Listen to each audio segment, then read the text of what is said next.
Hello everyone, it's Salma again from Clams Mortgage Express Brokerage. Today I have here with me is Rabab Rizvi, and she is the Barrister and Solicitor at the Legal Connection. She's owned her firm for the last 5 years and she is an awesome lawyer. So we're gonna ask her a few questions here and we can go through any queries that you may have. We'll have her information down below and feel free to reach out for any queries or questions you may have. So Rabab, the question I wanted to have is typically we see a lot of condo construction that is happening right now that people have purchased through the builder. What is your intake on that purchase and sale? How do we go about? What do you recommend to the clients to do when they do something like that? Sure. Thank you, Salma, first for having me. Just a disclosure before we discuss anything. This podcast is just for information purposes. Every case by case is different. So the information I'm going to be providing to you and to your viewers is just general for information. So new builds usually happen. You've signed an agreement probably 3, maybe even 4 years ago. The step number 1 is you need to get your agreement of purchase and sale reviewed by a lawyer. So this is during the cool off period that the builders call it. If you are going into the builders with a realtor, your realtor will advise you if you've just walked up to the builder, which is absolutely fine. Before you sign and give your deposits, they give you a cool off period where you take your agreement to a lawyer and have it reviewed. There's very important clauses in these agreements that we review. Number 1 is an assignment clause. So an assignment is basically gives you the ability to sell the property before the closings happen. So you can sell the property before the property actually comes in your name, which is sometimes very good because if you can't close it after 3, maybe 4 years, this clause helps you a lot. And then the most important ones, which I feel that a lot of clients get stuck in, is the development charges. Yes. So those development charges sometimes come as a surprise. It can range anywhere between 6 to 40,000, like we've seen. So it depends on the property. So what we do is we look at the agreement of purchase and sale at that time before you sign it, and we try to put in a cap. So this cap, what happens is it's sort of like a ceiling of what the builder can charge you at the time of closing. Now these builders do have a few clauses in there where they may say that, okay, we'll charge you 14,000, but if there is an increase in the municipality charges, they'll come back and charge you for the increase. So that's just something that we watch out for. We advise the clients, and then the ultimate decision is for the client. We try to negotiate with the builder and tell them to bring down these development charges or put a cap on it, so at least when you're closing in 3 to 4 years, you know what those extra charges are going to be. That's a very valid point. Thank you so much. We've had a lot of clients that on the day of closing are totally surprised with the amount of funds they need to come up, and they're totally like, hey, we were not aware of this point. But Rabab, just a quick question before we end this topic. Is there a cost when they actually come to get their APS reviewed during the cooling period? And how long is the cooling period once you sign an offer through your realtor with the builder on a new construction? So that's a very good question. So again, from the legal perspective, legal review perspective, every lawyer charges a different amount. Okay. Most lawyers, including myself, we will not charge an amount, but it will be an agreement that you will be using our firm to do the final closing, which is something most lawyers do practice. However, if there is lawyers out there which they do charge a small fee for review of the agreement of purchase and sale. And that is just because they're spending their time, they're reviewing the agreement and providing you with insight and probably even communicating. So like I said, depends on case by case basis. And then your next question was how long for the review process. Each builder is different. Okay. Normally, I would say it's anywhere between 5 to 10 business days that a builder will allow you to review the agreement. Now, back when the market was very hot, there were some builders that were not even allowing these reviews to happen. However, these are your rights. You need to, if they're not allowing it, you do tell them that I need a cooling off period and they will provide it to you. Okay, that's a great answer. Thank you so much for your time. We'll hop on now to the next question, which is, can you please identify the differences between an occupancy closing and a final closing? Sure. So there are two types of closings, occupancy, which is called a temporary closing, and then there is a final closing, which also is referred to as the title transfer date. So occupancy closing is similar to, like, the way I like to tell my clients is, it's like you're renting the property, you're renting the unit until the final closing. And the reason why that happens is usually the builder has pretty much completed the building or the project.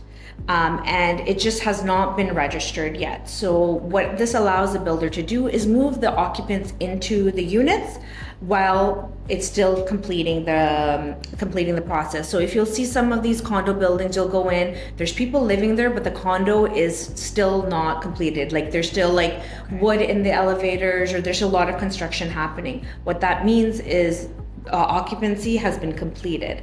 During these occupancy closing, you do not need a mortgage. At that time, what you do need to pay is normally your last deposit, if there is one that's due. Your agreement of purchase and sale will outline when your deposits are due. And then you'll have to pay an occupancy fees, which the builder will determine. Now, these occupancy fees, the way they're calculated is common expenses, which is your maintenance fee. Yes. Plus a tax portion. So you are paying the taxes for the property, along with a percentage of the outstanding mortgage that the builder has on the project. So this can be 7%, it can be 6%, or even 8%. It all depends on the project, it depends on the amount. So they calculate that occupancy fees, and you do make that payment up until the final closing. Now, just because a builder says that the occupancy checks that you need to give, the post-dated checks, are 6 months, it is not an indication that that's when your final closing is going to be. Your final closing can be anywhere between, I've seen 1 month and up to a year. So that is usually when you have to get your mortgage in place by. And then when it comes to final closing, when you need your mortgage, which is called the title transfer date, not only will you need to arrange for your mortgage, but the builder will normally give you 30, maybe 60 days, but it's between 30 to 60 days is the notice that they'll give you that your final closing is happening. And that is a time frame that you need to arrange your mortgage. And that is when all of your other closing costs come into play. So does this only stay with all properties, or we have typical properties that fall into this criteria of occupancy and final? So it can happen in either or. Majority of the time it is condo buildings, just because there's different levels. So, they start moving people in, they start moving people in from the first floor and from the top floor, and then they bring them together. So most commonly it is in condo buildings. However, sometimes we'll also see in townhouses and in homes, especially when there's multiple phases. So they'll try to do one phase and then they'll still be building the second phase, but they'll start moving you in. Again, this is another way the builders are able to finance their projects as well and cut their costs. Okay, got it. No, thank you so much for explaining that out to us, outlining all the important details. Is there anything else that we've missed out on pre-construction from builder? Maybe just the closing costs. So like I said, there's your occupancy closing, which also refers to interim closing, and those small fees that are involved. In addition to the last deposit, the occupancy fees, the common expenses, the property tax, your lawyer will also charge you a small legal fees for doing that closing. Okay. In final closing is where you're going to see the chunk of the money coming out, which will be your down payment, of course. This is where you're going to actually see the development charges. So those of the people that have signed their agreement of purchase and sale and didn't get their APS reviewed by a lawyer, Yes. that's where they're going to see that big chunk come in. That's right. If it's capped, it will actually specifically say it on the statement of adjustment that this piece is capped. Other thing that you will see on your final closing statement of adjustment will be the HST. Okay. So obviously on new builds, you do pay HST. There's a provincial portion and there's a federal portion. Now, some people may be eligible for a HST rebate. Yes. Now, there are very important criteria for the HST rebates. So you do have to live in the property. It has to be owner occupied by yourself or a relative of yours. Now, especially in condo buildings, I noticed that if for any reason, you say, let's say for example, that you're living there, but some things change and you don't, it can become very problematic. And the reason is because when you are getting the HST rebate upfront from the builder, which is a maximum of $24,000, you are assigning the rebate from the CRA to the builder. So you're signing a piece of document that's saying that CRA, instead of giving me the $24,000, give it to the builder upon closing, and the builder in return is giving this to you up front. Okay. Now, the catch to that is, of course, being owner occupied. But if it's not owner occupied and you say it is, then the builder puts a claim against you. Not only do you have to return the $24,000, but they can come after an additional penalty. Some builders do have penalties there that they charge if those buyers that are misrepresenting themselves. Now, the HST rebate is not lost. So if you are purchasing an investment property, you can go ahead, just tell the builder that it's not going to be owner occupied. Yeah. You do the closing, and then you take the rebate from the CRA directly after closing. So the only difference in this situation is whether you're getting the HST rebate upfront or after closing.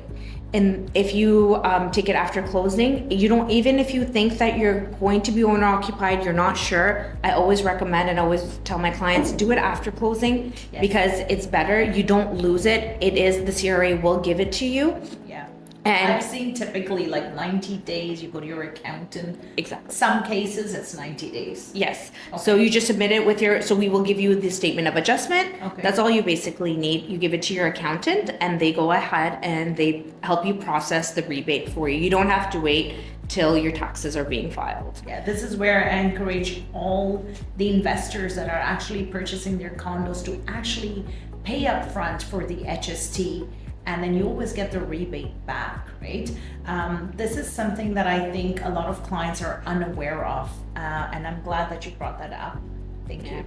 Other costs that are also involved is obviously your land transfer tax. Okay. That you need to pay. That's at final closing. Again, Toronto, as most of us know, it's double land transfer tax.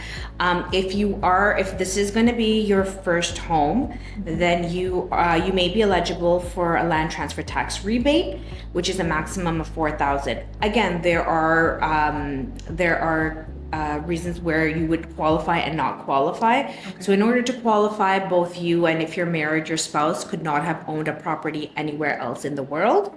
Okay.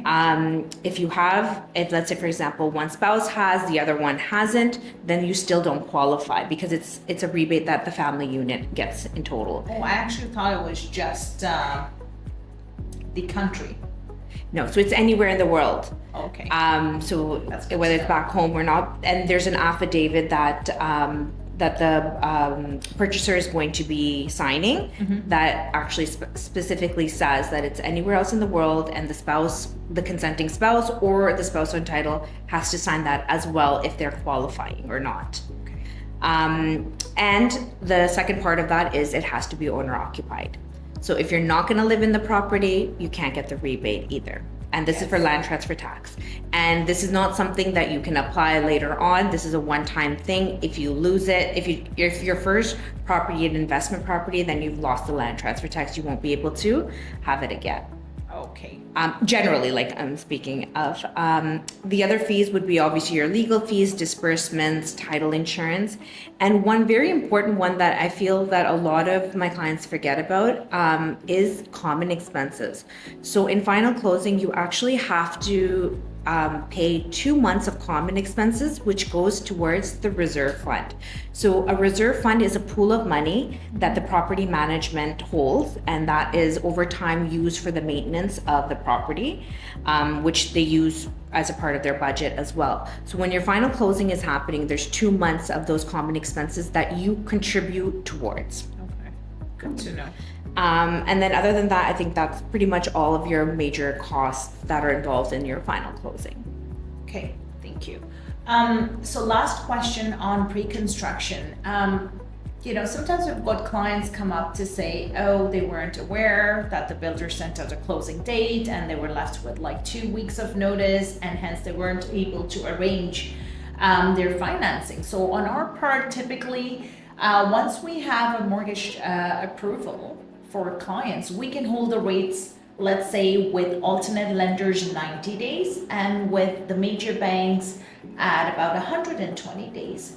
So in the interim that, let's say a closing date is coming up and the client's not prepared with their closing, are builders accommodating? What do you see these days in today's market? Are they accommodating to actually give them an extension? Is there any cost associated? What have you seen? So yes, there's 2 parts to that. So there is one part where the client has missed the notification. Okay. And then there is another part where the client is unable to close, which means defaulting. So we'll focus on the first one. So now if, let's say for example, if you had a lawyer who reviewed your APS in the beginning, Yes. they will already have your lawyer's information, which means not only will the purchaser be getting a notification, but the lawyer will also be getting a notification as well. Likelihood is the purchaser gets the notification first, and then the lawyer gets the notification a couple of weeks after. But in terms of not being able to close on the closing date, builders are giving extensions. Okay.